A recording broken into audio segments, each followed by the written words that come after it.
Well, old friend, we're back at it again now, aren't we? More work. Some serious work. Here we go again, folks.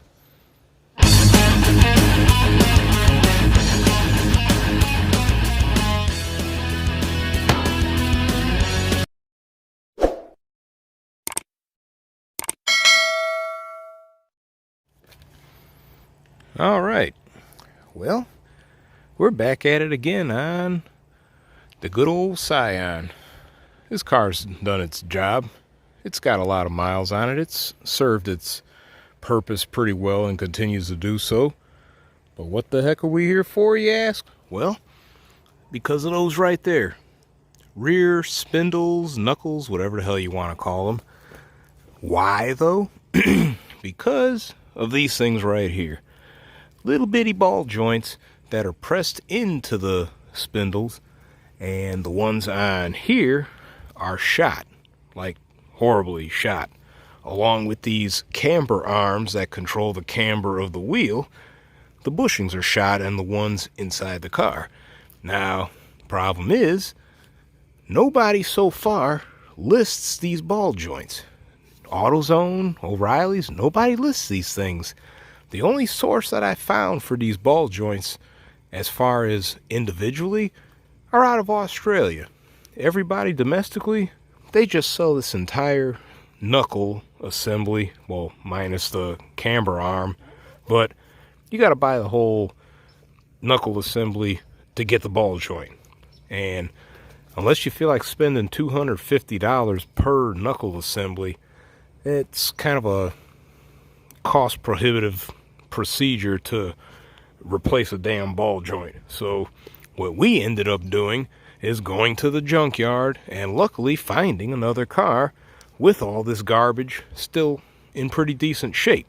So right now we're going to switch out these knuckle assemblies with the camber arms, and at the same time take the old units and, well, replace the camber arms, press out these ball joints, and see if we can find a matching ball joint for these assemblies here.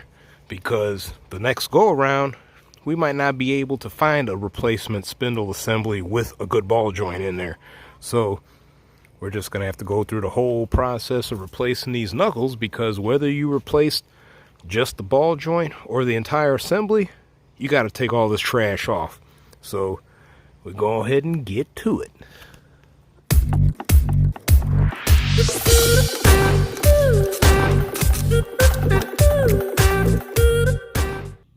All right, with our wheel off, what we're looking at here is the entire assembly. First thing we're going to have to take off is our brake caliper and the bracket, which is a couple of bolts. They're like 14 millimeter. We'll verify that in a second. Once we get that off, we could slide our rotor / drum off, exposing our brake shoes and cable and the hardware associated with a drum brake setup, which is for the parking brake, as well as our wheel bearing. But what we'll do is we'll first take the wheel bearing off, which is 4 12 millimeter bolts on the back end. Pretty simple compared to the front.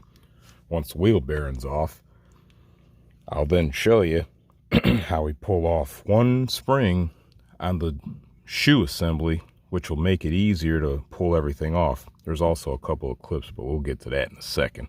So first things first, let's get this caliper and bracket off, and our drum / rotor. So stand by. On our caliper right here, we have one bolt that is 17 millimeter that has to come off in order to actually remove the caliper.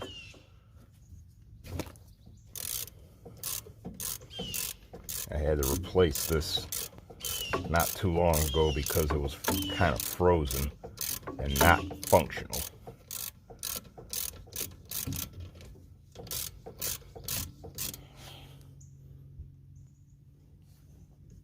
With our bolt off, we could tip the caliper up, slide it right off.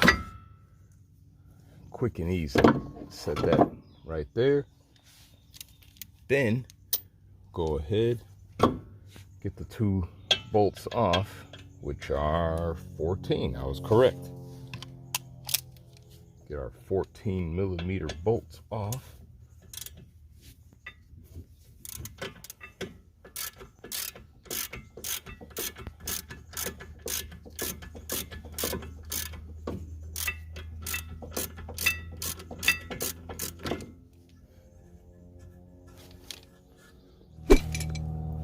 With our bolts free, pull the whole bracket off with the pads, chuck them aside, get them out of your way. As for this rotor right here, because these things typically don't come off often to change the shoes, you might have to grease this up a little bit and use a persuader to help loosen things up.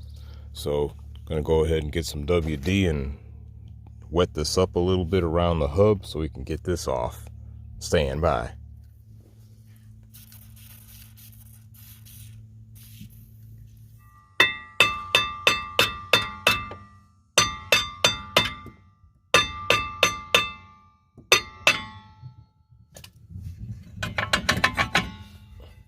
And it's off. And as stated before, the 4 bolts holding the wheel bearing are 12mm. Probably going to have to use a breaker bar to get this garbage off, because I'm sure this is something that you don't replace often. So, yeah. Put this in a spot where we can safely do this. There we go. Right there. You'll probably need to take that little bracket off. It holds the wheel sensor wire harness. You'll need to take this bracket off. It's a little 10mm bolt because it's in the way of one of our wheel bearing bolts. So we'll get that off, get the rest of this garbage out, get our wheel bearing off. Okay, with our bolts off, you probably aren't going to be that lucky to just have this wheel bearing flop out like a wet noodle. So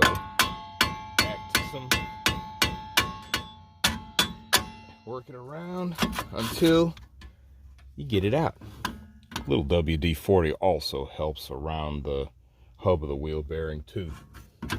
Now our next little thing that we got to address is the speed sensor plug, which is probably going to be crusted in dirt badly enough that you're going to have to use a pick in order to get it out.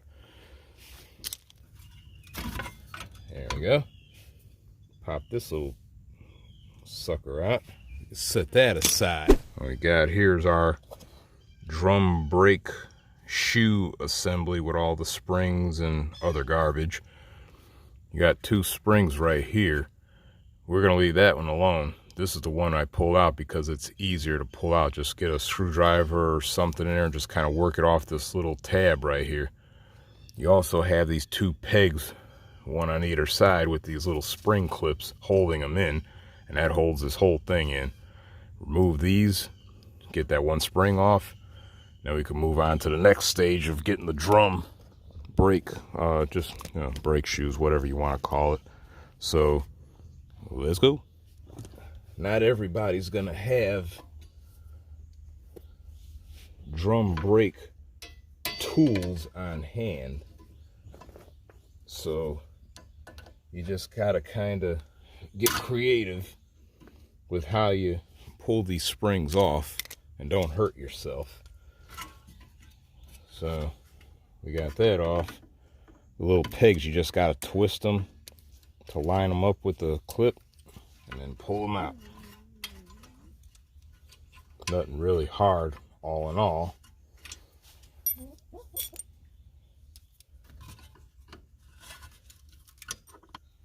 You'll then be able to work the rest of it free almost completely.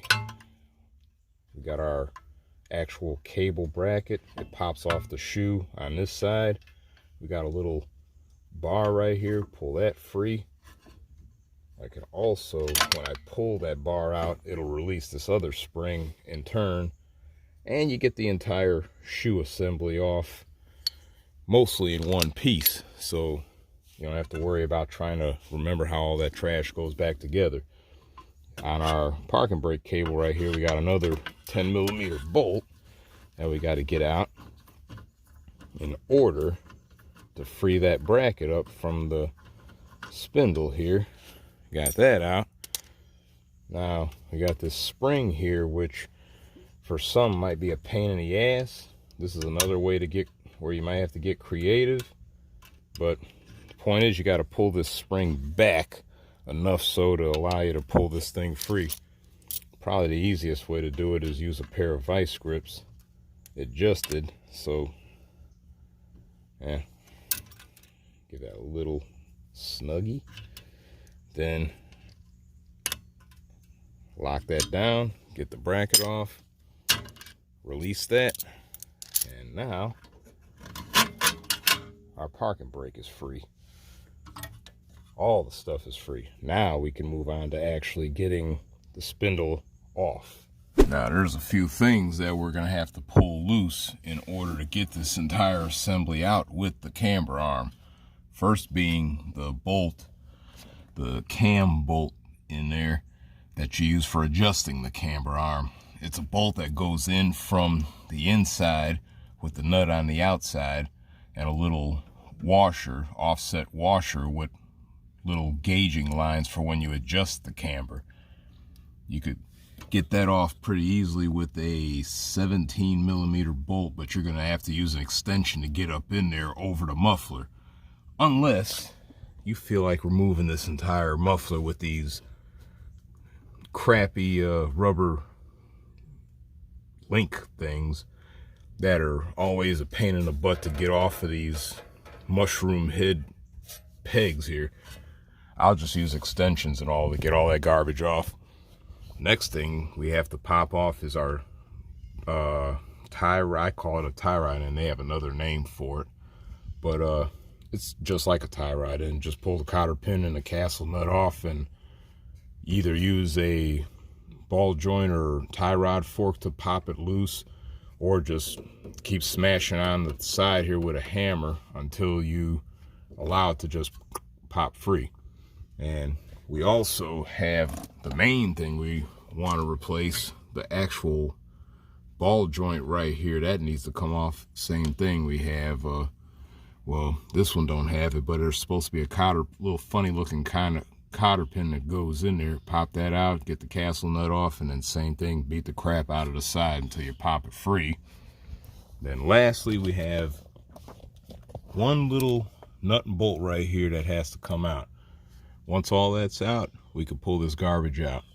So we're going to do the easy thing first and get this bolt off right here, and then move on to the tie rod end and ball joint and get them out. These two castle nuts are 19s, by the way. This here, I believe, one side is 17 and one side's 19. Same thing on the cam bolt on the camber arm.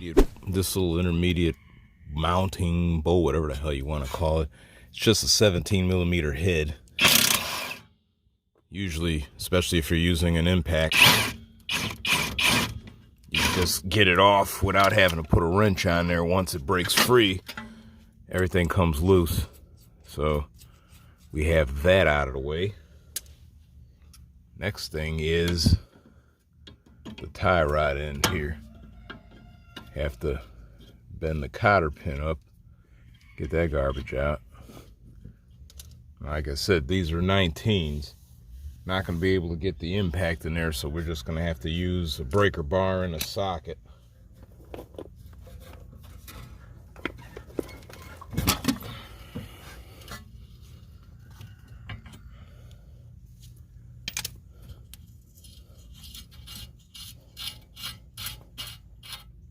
Right here, I'm using a universal joint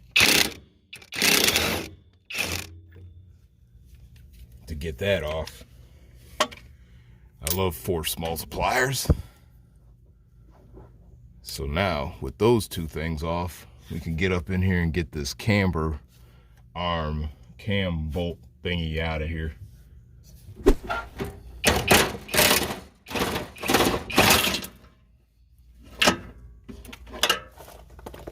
Because the nut is on the outside, it's pretty quick and easy to get that off. All you gotta do is just If you don't have an impact wrench, I mean just a regular ratchet will back it off enough to allow you to get the nut all the way off. And then, since ours is already loose, you might be able to work it free, then again you might not. Worst case scenario, you'll have to use a wrench on the other end to get the thing off. But again, you need to make note of the camber adjustment so you don't, at least you could try to put everything back together the way it came off, so you don't have to run the risk of messing up your tires or just having to get a rear end alignment. The only other option to get this thing out will be to tap it out using the same nut that you pulled off, and then just using your extension to kind of work the thing out.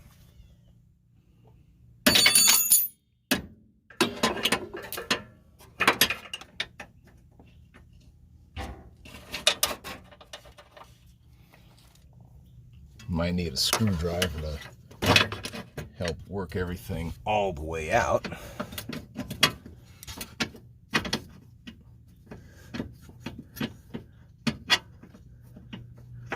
You'll have to rotate the piece in order to get it to clear everything, but this is it right here. Simple little offset bolt for adjusting the camber. So now we can start beating everything to get this old unit out of here.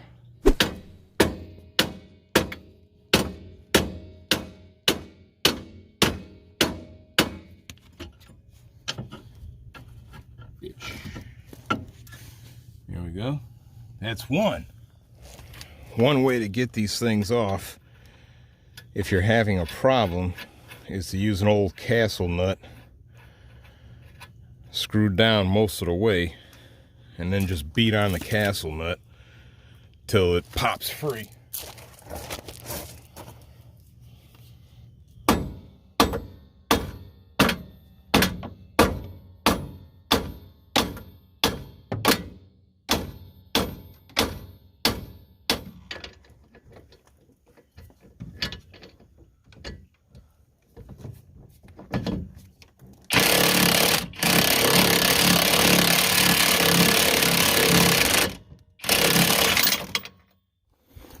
With a little bit of persuading with the impact wrench, I managed to get the castle nut back off.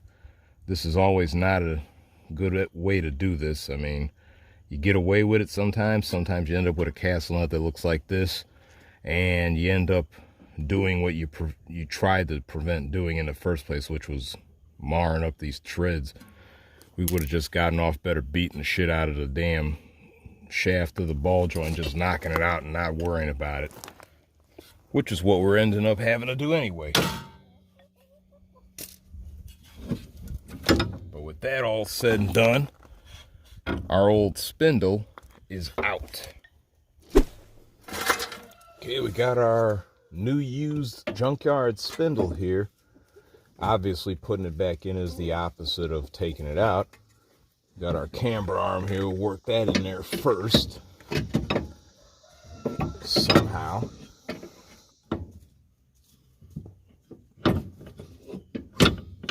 There we go. Just had to get a little finesse. Get that in there. Okay. Now to make things a little easier, we'll put this regular little mounting bolt in. Line everything up. Get that seated. Put one of our castle nuts on. Get that on. And get our other castle nut on the ball joint itself. Okay, with all that in, we could do our cam bolt here, which this actually came off of the spindle from the junkyard. So I have an extra one. Go ahead and try to work it all in here. Okay, we got our cam bolt in. One thing I'm going to have to do is make the adjustment to get it back to where I had it. which put this wrench on here, 19mm wrench, and then just tweak the thing.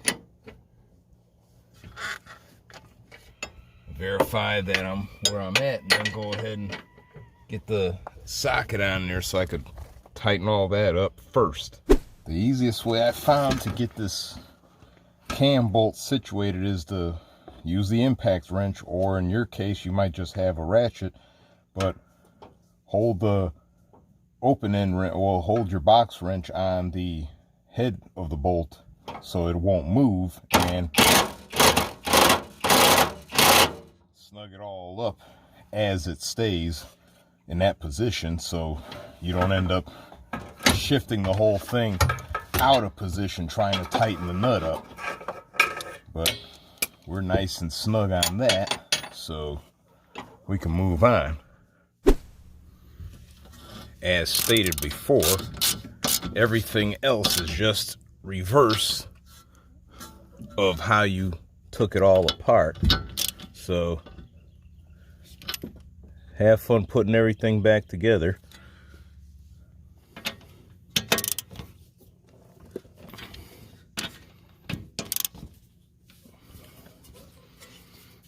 Of course, we have to put our drum brake / parking brake stuff back in, which, like everything else, is the exact opposite, but is worth trying to go over because a lot of people ain't familiar with drum brakes in any capacity.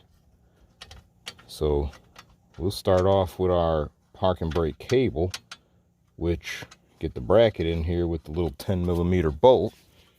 Get that little sucker snugged up. Next thing, we'll put our shoe assembly in. Now, I'll go ahead and put one of these pegs in to help hold everything first.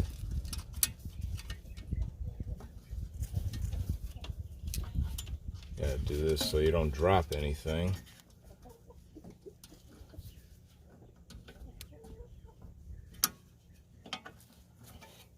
Twist that in there, get that in there solid. Now our next thing is going to be to get this little lever put back on for the parking brake. As before,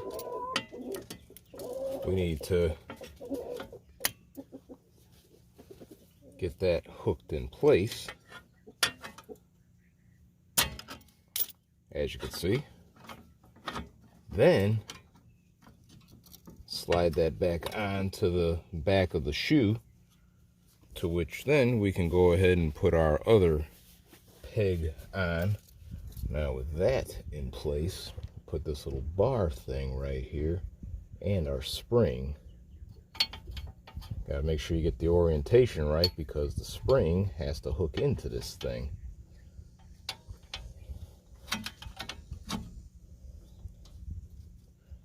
Now, of course, getting the spring in there can be a bit of a fun thing if you don't have any kind of tools for messing with drum brakes. So this is where you do things at your discretion when it comes to getting this crap in place. There we go. Got that seated. Get our last spring right here, which same thing. Have fun figuring out how to get it in there, because that kind of shit happens.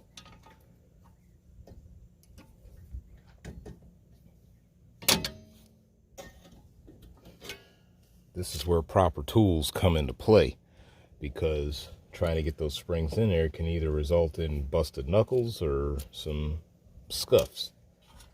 But we have that in now. So with all that said and done, we can put our rotor back on. Well, actually, no, we cannot. We have Mr. Wheel Bearing. That has to go in. These wheel bearings actually have a specific orientation that you have to go by, because if you don't, you'll sit there fighting with this thing for a minute.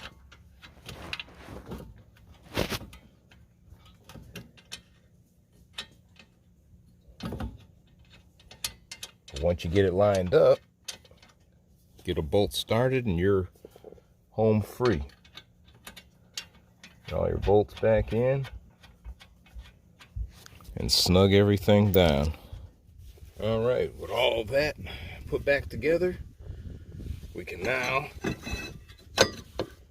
put our rotor on, then put our bracket on, our brake pad bracket.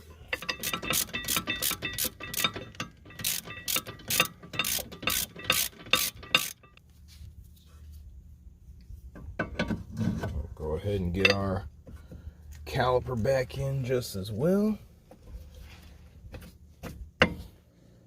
Okay, got everything back together. Got our disc brake setup all reassembled. Got the wheel sensor hooked up, plugged up. All that stuff is in place. All our bolts for all the mounting points. Everything is back together. So with that there, that's what is involved with swapping out the rear spindle assembly if you have an issue with the camber arm and that ball joint under there being bad. Now, I am going to take a quick moment when I do source another ball joint to demonstrate the replacement of that for those that want to just replace that ball joint and not have to go through all this other crap. Well, you're gonna have to go through it anyway. You have to pull the whole spindle out, because if we look at our old unit here, like I said, this thing is pressed in. There's a little snap ring here, and then you have to use a ball joint remover tool to knock this out all the way, and then of course press the new one back in. It's almost like a truck ball joint, but when we source one, we'll go ahead and get back to you on that. So that'll be kind of like a not necessarily a part 2 to this video, but I guess kind of like a epilogue or something, you know, just kind of a PS. So stay tuned for that.